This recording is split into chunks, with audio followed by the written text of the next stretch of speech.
lutte contre l'insécurité, Bouaké a désormais son unité de centre de coordination des décisions opérationnelles.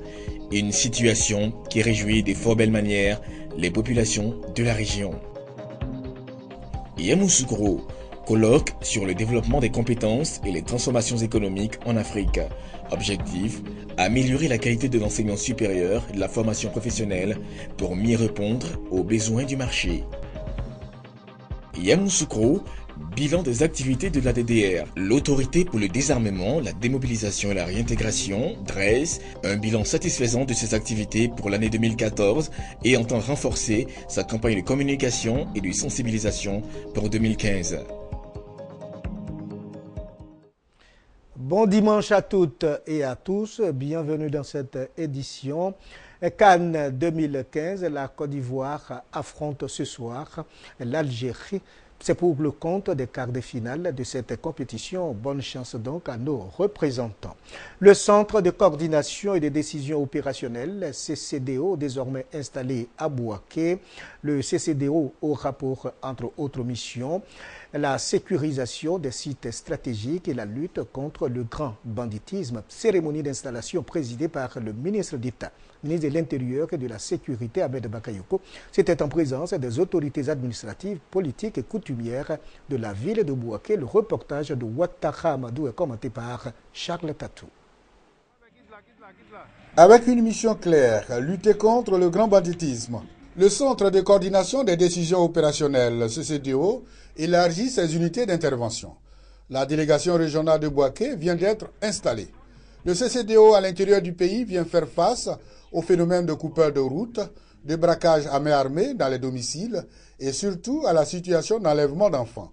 Pour le commissaire divisionnaire Issouf Kouyaté du Centre de coordination des décisions opérationnelles, l'installation d'une unité régionale de sa structure répond à la vision du président de la République, Alassane Ouattara, celle de rapprocher l'outil de sécurité des populations afin de créer une atmosphère paisible pour tous les citoyens ivoiriens. 3 sections composées d'environ 75 agents, 6 pick-up d'intervention, 4 gros véhicules de transport de troupes et des bureaux équipés constituent les moyens déployés pour assurer la mission.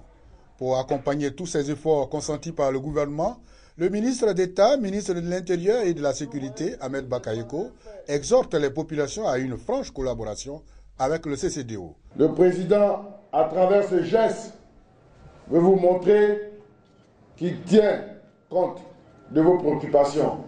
Il sait que les problèmes des coupeurs de route vous fatiguent. Il sait que les problèmes des braquages vous fatiguent. Et comme votre président vous respecte et vous aime, il a décidé que nous puissions concevoir ce projet et l'étendre à Bouaké. Et très bientôt, les systèmes de caméras comme à Abidjan et à Yamoussoukro va arriver également à Bouaké pour accroître l'efficacité de nos forces. Si vous voyez un fait que vous trouvez anormal, il faut appeler la police, la gendarmerie, les gens feront leur travail. L'indice sécuritaire du pays est passé de 2,1 à 1,5 avec la création du CCDO. Les populations de Bouaké considèrent l'arrivée du CCDO dans leur localité comme un atout pour le renforcement de la cohésion sociale et pour le redécollage économique de la région de Bouaké. La remise des clés des engins roulants, la coupure symbolique du ruban et la visite du site situé au quartier Sokora, secteur Bourma-Côté, ont ponctué la cérémonie d'installation. Après cette cérémonie d'installation du Centre de coordination des décisions opérationnelles, la réaction de certains participants à cette cérémonie. L'arrivée du CCDO est une bonne chose. En tout cas, c'est salutaire parce que vraiment, en ce temps qui court, où il y a l'enlèvement des enfants, tout, je pense qu'il y aura la sécurité. Pour ma part, c'est de les aider.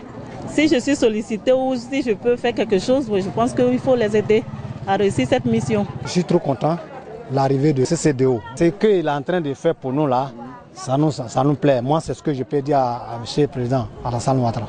Ils vont nous sécuriser. Voilà, maintenant, on voit les enfants. La femme, si on gagne, on tue une femme. Donc, ça nous plaît. Chaque chose que Dieu fait, il y a un petit mouvement dans ce marché. Donc, je pense bien qu'aujourd'hui, ils sont la bienvenue. Et puis maintenant, on pense que ça va apporter un plus à la population. Ce n'est pas facile pour les villageois de se rendre en ville, avec le risque, tout le risque qu'ils courent, avec les coupeurs de route et ces grands bandits des grands chemins. Je pense que le CCDO aujourd'hui est un grand soulagement. Toutes les forces qui résident à Bouaké et dans le grand centre doivent accepter cette force-là, leur apporter aide, assistance et protection. Parce qu'en face, les bandits, c'est des gens qui ne reculent devant rien. Il faudra bien que ces enfants-là soient protégés par l'esprit de nos ancêtres afin de leur permettre de mener à bien la mission qu'on leur a confiée. Grand merci à son Excellence Monsieur le Président de la République qui a le souci majeur de s'occuper de la sécurité de ses concitoyens. Le CCDO pour nous, c'est l'assurance. Comme on dit, ce n'est pas une force en plus, mais c'est une force qui vient compléter ce qui existe et nous aider à avoir la paix et définitivement la paix, parce que sans paix, il n'y a pas de développement. Sans paix, il n'y a donc pas de développement et le développement de la région est basé sur l'agriculture. La région de Bouaké produit une importante quantité de noix de cajou, production estimée à plus d'1 million de tonnes. Les concessionnaires ont été récompensés par les producteurs partenaires de la région. Le reportage de Charles Tatou. Les concessionnaires de noix de cajou sont satisfaits des chiffres d'affaires réalisés dans la région de Bouaké. Plus de 10 000 tonnes de cajou achetées au titre de la campagne 2013-2014 proviennent de Bouaké et des localités qui l'entourent. Ces résultats leur ont permis d'octroyer une ristourne de plus de 92 millions de francs CFA distribués aux producteurs. Cette rencontre marque donc la célébration des bons résultats de la campagne agricole écoulée. Les meilleurs villages partenaires, les meilleurs comités et les meilleurs producteurs de la région ont été récompensés. Lauréat des producteurs, Kone Ousmane, issu de Marabagassa, a produit plus de 14 tonnes de cajou. En plus du matériel agricole, il a reçu un poste téléviseur, un diplôme d'honneur et d'autres lots. Les concessionnaires de noix de cajou ont 3 bases en Côte d'Ivoire, Bondoukou, Dimokro et Bouaké. Ils ambitionnent d'étendre la certification qu'ils ont à Bondoukou sur Bouaké.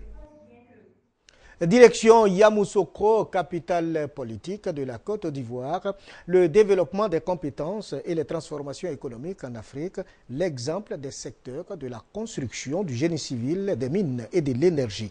C'est le thème du colloque international qui a réuni les experts de l'enseignement supérieur et de la formation professionnelle des pays francophones ouest africains. 2 jours durant, à Yamoussoukro donc, il a été question d'identifier les voies d'amélioration de l'enseignement supérieur et de la formation professionnelle afin de répondre aux besoins des économies des pays africains. Ce colloque a été ouvert par le ministre d'État, ministre de l'Emploi, des Affaires sociales et de la formation professionnelle, Dosso Moussa, représentant le Premier ministre Daniel Kablandenkan, envoyé spécial à Yamoussoukro, Kader Sogodogo. Les systèmes d'enseignement supérieur et de la formation professionnelle sont confrontés à de réelles difficultés dans bon nombre de pays africains. Le déficit d'infrastructures adaptées, le manque d'enseignants, la croissance de la demande en formation, l'inadéquation entre la formation et l'emploi sont autant de difficultés qui assombrissent le tableau. Pour remédier à ces nombreux problèmes, un colloque international est initié à Yamoussoukro. Il réunit des experts venus des pays francophones ouest africains ainsi que des partenaires techniques et financiers. Pendant 48 heures, il sera question d'identifier les voies d'amélioration de l'enseignement supérieur et professionnel afin de répondre aux besoins croissants des économies africaines. Le colloque de Yamoussoukro est également un espace pour concevoir des solutions et favoriser la collaboration dans des domaines tels que la construction, le génie civil, les mines et l'électricité. À la cérémonie d'ouverture, représentant le Premier ministre, le ministre d'État, ministre de l'Emploi, des Affaires sociales et de la formation professionnelle, Moussa Dosso, qui avait à ses côtés le ministre du Pétrole et de l'Énergie, Adama Tounkara, et le ministre de l'Enseignement supérieur et de la Recherche scientifique, Nyamien Kona, soutient que ce colloque trace les sillons d'une formation de qualité des jeunes en tenant compte des réalités du moment. Il s'agit de définir des modalités et des voies par lesquelles des jeunes mieux formés contribueront plus activement au développement des secteurs stratégiques de nos économies.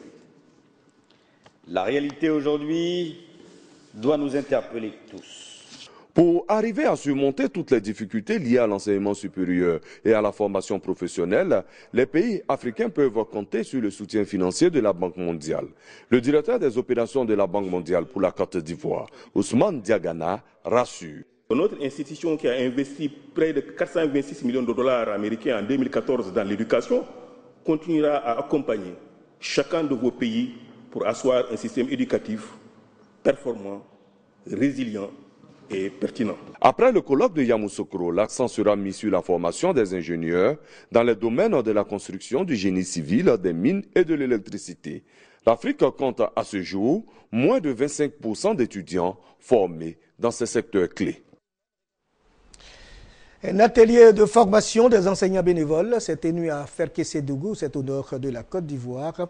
L'atelier se tient dans le cadre du projet Educate Kild de l'ONG Save the Children. Le projet vise à accompagner le gouvernement ivoirien dans la mise en œuvre d'activités communautaires éducatives. Hassan Khan, Charlotte Atou, reportage. Les écoles communautaires sont issues du projet de l'ONG Save the Children. Le projet vise à accompagner le gouvernement ivoirien dans la mise en œuvre d'activités communautaires éducatives. Les régions du Hambol et du Tchologo ont bénéficié de la construction de 78 salles de classe, dont 18 pour le département de Ferkessédougou. Dans le cadre de ce projet, les enseignants de ces écoles communautaires sont en majorité des bénévoles. Cet atelier vient donc renforcer la capacité de 22 enseignants bénévoles de Ferkessédougou. Une initiative de l'ONG Notre École. Pour les initiateurs, cet atelier vise à favoriser l'appropriation de la méthode de l'enseignement, de l'approche par compétences chez les enseignants. L'atelier a été initié dans le cadre du projet EACI, parce que dans le projet EACI, on appuie la communauté à la construction des écoles et la mobilisation pour l'établissement des extraits de naissance, et l'appui en table-banc, la formation des COGES et la formation des enseignants. Nous sommes à faire que pour former les enseignants dans le domaine de l'APFC et l'APC et renforcer aussi les capacités en droit et protection de l'enfant. Les autorités locales de Ferkessédougou ont salué cette initiative. Ils ont invité les participants à s'approprier la formation pour une bonne formation des élèves. À quelques mois de la fin de sa mission, l'Autorité pour le désarmement, la démobilisation et la réintégration ADDR a organisé un séminaire au profit des acteurs impliqués dans le processus DDR dans la capitale politique de la Côte d'Ivoire, Yamoussoukro. Objectif visé, faire le bilan des activités de l'ADDR au titre de l'année 2014 et surtout voir les perspectives de l'année en cours. Le reportage de Ouattara Geneba est commenté par Kader Sogodogo. Dégager les perspectives et dresser une feuille de route pour l'année 2015 et réfléchir au poste DDR. Tels sont les objectifs du séminaire bilan initié par l'Autorité pour le désarmement, la démobilisation et la réinsertion ADDR à Yamoussoukro. Il a également été question au cours des travaux de faire des propositions aux autorités compétentes et sensibiliser le corps préfectoral et certains maires sur le processus DDR. Rencontre au cours de laquelle le directeur général de l'ADDR a présenté le bilan de l'exercice 2014 de sa structure aux acteurs impliqués dans le processus. Il ressort de ce bilan que sur un effectif de 74 000 ex-combattants, 46 000 ont déjà été réinsérés et intégrés. 19 700 armements ont été recueillis. Un bilan jugé satisfaisant par le premier responsable de l'ADDR. Au-delà de cela, le point majeur, c'est à mon avis la réinsertion sociale des ex-combattants. Il faut qu'ils puissent retourner dans leur communauté et être acceptés dans la communauté. Et c'est en cela que le programme de resocialisation que nous avons mis en place, qui est un programme majeur, qui leur permet justement de réapprendre à vivre, de réapprendre les normes de vie en société, les normes civiques et morales, est extrêmement important et je suis satisfait, en tout cas pour notre part, du bilan que nous avons affiché en 2014. En dehors de ces résultats, Fidel Sarasoro a révélé que sur les 28 000 ex-combattants restants à réinsérer, près de 18 000 sont toujours introuvables. Le directeur général de l'ADDR a indiqué que certains vivraient hors du territoire national et d'autres voulant à tout prix intégrer l'armée ivoirienne refusent d'adhérer au processus. À cela s'ajoutent les groupes d'autodéfense gagnés par la méfiance. Pour 2015, Fidel Sarasoro entend renforcer la sensibilisation et la communication dans l'ouest du pays. Il envisage également un partenariat avec les ONG et le secteur privé. Au cours de ce séminaire, le logiciel de suivi des ex-combattants réintégrés a été présenté aux participants.